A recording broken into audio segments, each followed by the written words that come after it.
I can't imagine ever doing this to a person. WTF is wrong with people?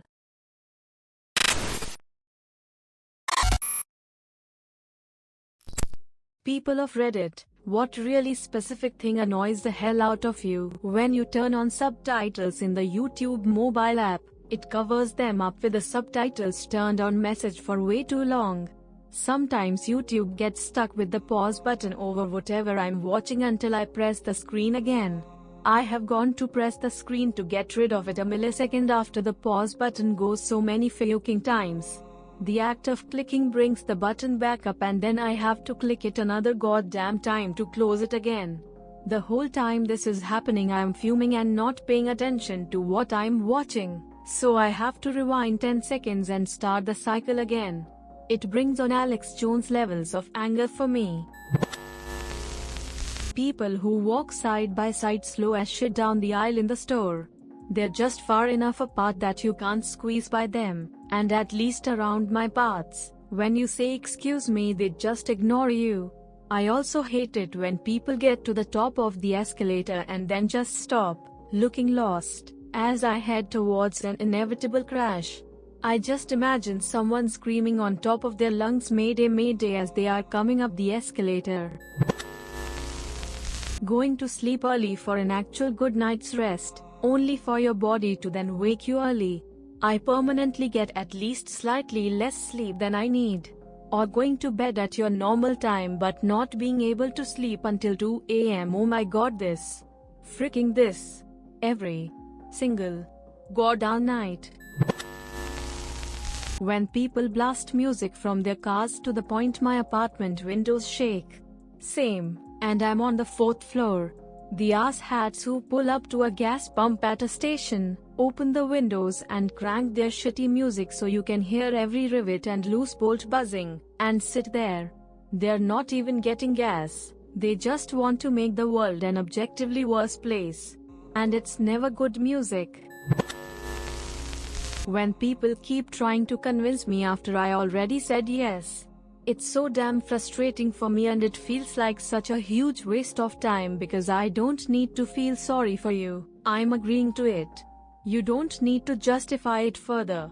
Like my mom asking me to give my grandma a ride home. I say yes. Oh, she's so tired, she needs help. I said yes already, mom. Cause she's all old, so if you wouldn't mind. Mom. Yes. I'll pick her up. And if you have gas then it's not really any trouble, is it? Mum. I am already doing it. Why are you telling me this?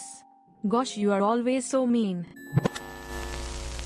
People without situational awareness. Example, street parked car. Driver doing some shit inside with the driver's door half open with cars passing by. I once saw a video taken from a security camera of a guy standing on the sidewalk who then proceeded to pee into a puddle on the street.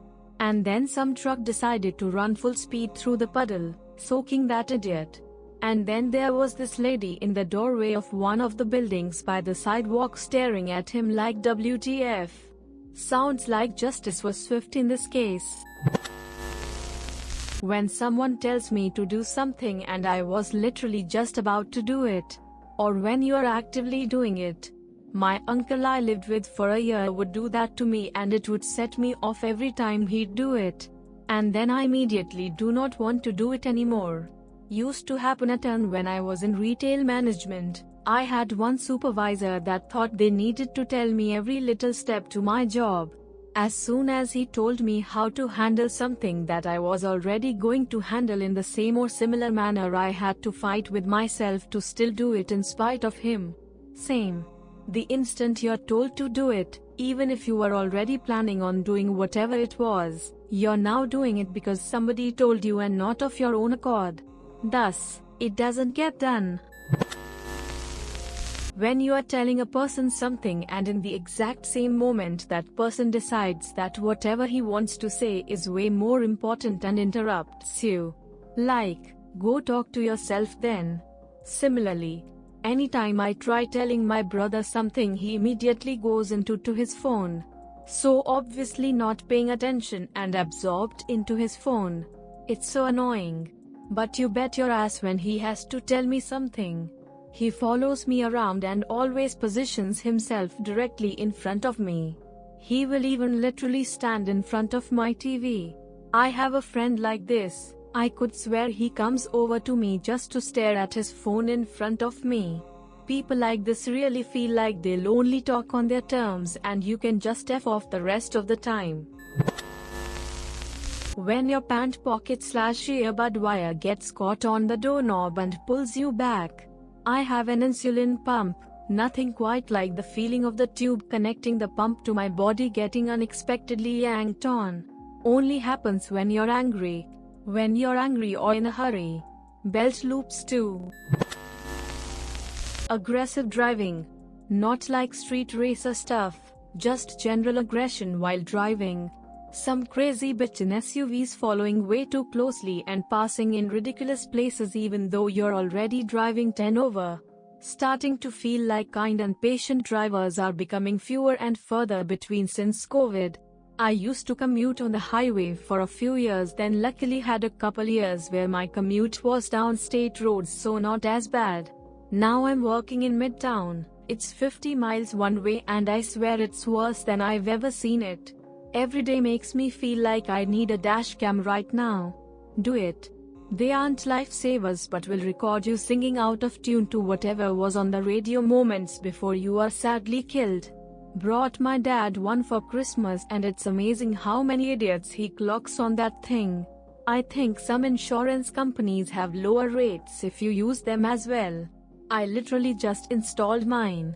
I seem to always see the stupidest drivers and my BF doesn't believe me. I can't wait to show him all the shitty drivers I see daily. Loud chewing makes me irrationally angry. How about loud chewing plus constant lip smacking and frequent grunting? Got a family member does this. I've become adept at ignoring it and other annoying noises, but sometimes it drives me up a freaking wall. And that incessant loud blowing through the nose. I would flip out. My sister divorced her husband because he couldn't stand the sound of her chewing.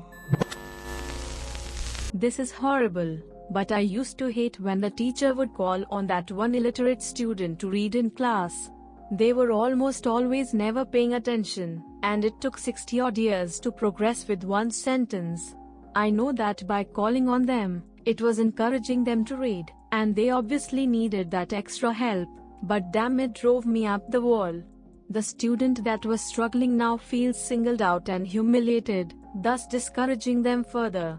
I never understood the philosophy of teaching that uses humiliation and peer pressure to force performance. It just builds shame, fear, resentment, and ultimately either anger or despair. That's another issue I had with it. This method of teaching didn't work. We had an English teacher in high school that would play a recording of a book and then unsystematically stop it and have a random student read it. I guess the purpose was to make sure everyone was reading along, which, shocker, many weren't. You always had that one class clown throwing things across the room, or the kid who always fell asleep. My irritation wasn't usually directed at the students who had difficulties learning, but more so with those students who were not paying attention and usually also caused disturbances in class. They never knew which page we were on, didn't care to, and just made it harder for the kids who perhaps had anxiety and just wanted to get their paragraph or sentence read and out of the way. When I ask someone a question like imagine X happens and they respond with, that's never gonna happen. No shit, that's why I am telling you to imagine. I hate it when people say that. Those are the fun people at parties. The increasing ability of our population to think in symbolic and hypothetical fashions is one of the most accepted causes of the Allen effect, where IQ goes up over time in our society. The ability to engage with the hypothetical is part of the same cognitive skill set that allows for many other reasoning tasks. Odds are good that the people who annoy you by ignoring the idea of a hypothetical really just aren't very bright. Okay, so I'm a pretty petite person. Barely 4 foot 10 inches and maybe 115 pounds soaking wet. The amount of times strangers have picked me up, talked to me like a toddler, and pet my head like a dog is too fucking many, and it annoys the hell out of me every time. Made even worse if I tell the person to cut it out and they reply with shit like, "No need to get pissy," or, "Oh, you're cute when you're mad." Bitch, I have every right to get ill with you. I don't know you. You are in my space. I'm a person, not a teddy bear. I can't imagine ever doing this to a person. WTF is wrong with people? I walked in a grocery store and one guy actually came behind the counter to pick my coworker up. I was totally aghast. She was not only small, but very young, and this grown-ass man thought it was perfect fine to do this. I had an argument with some Redditors when they called Emilia Clarke adorable in response to a mention of her height. They thought I was being petty and alarmist, insisting that we do not like being infantilized with words like adorable or cute when it comes to our height, because when people think that way it's hard for us to be taken seriously. If we do something adorable, that makes us adorable. We are not adorable by default. When you watch our videos but forget to like and subscribe, that's pretty annoying too. Trust me. Thanks for watching, guys. See ya.